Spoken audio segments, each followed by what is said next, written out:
বন্ধুরা অস্ট্রেলিয়ার বিরুদ্ধে জিতে বিরাট কোহলি ভাঙলেন একাধিক রেকর্ড। বন্ধুরা আপনারা যদি দেখেছেন বিরাট কোহলি কি রেকর্ড ভাঙলো তার ভিডিওটি লাস্ট অবধি দেখতে হবে, চ্যানেলটিকে সাবস্ক্রাইব করতে হবে, একটা লাইক দিতে হবে এবং নোটিফিকেশন বেল আইকন দাবাতে হবে। বন্ধুরা জয়ের ভিত গড়ে দিলেন বিরাট কোহলি, সেমিতে অজীব ওয়াদে ভেঙে চুরে দিলেন পুরো একের পর এক রেকর্ড। বন্ধুরা মঙ্গলবার 4 March Virat Kohli ICC ODI টুর্নামেন্টে 50 বা তার বেশি স্কোর করলেন 24 বার, আর এই স্কোর করার রেকর্ড গড়ে ইতিহাস গড়েন 2025 সালে দুবাইতে ভারত অস্ট্রেলিয়ার মধ্যে চ্যাম্পিয়ন ট্রফির প্রথম সেমিফাইনালে কোহলি সচিন টেন্ডুলকরের 23 বার 50 বা তার বেশি স্কোর করার আগের রেকর্ড ছাড়িয়ে যান। কারণ আইসিসি চ্যাম্পিয়ন ট্রফির সেমিফাইনালে ভারত বনাম অস্ট্রেলিয়া ম্যাচে তিনি তার 74তম ওডিআই অর্ধশত রান পূরণ করেন।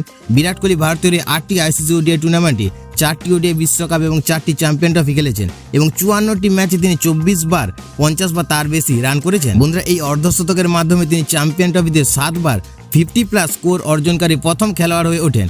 টুর্নামেন্টে 17টি ম্যাচ খেলে কোহলি 1টি সেঞ্চুরি এবং 6টি হাফ সেঞ্চুরি করেছেন। শেখর ধাওয়ান, রাহুল দ্রাবিড় এবং সৌরভ গঙ্গোপাধ্যায় প্রত্যেকে তাদের ক্যারিয়ারে চ্যাম্পিয়ন ট্রফিতে 6 বার 50+ স্কোর করেছেন।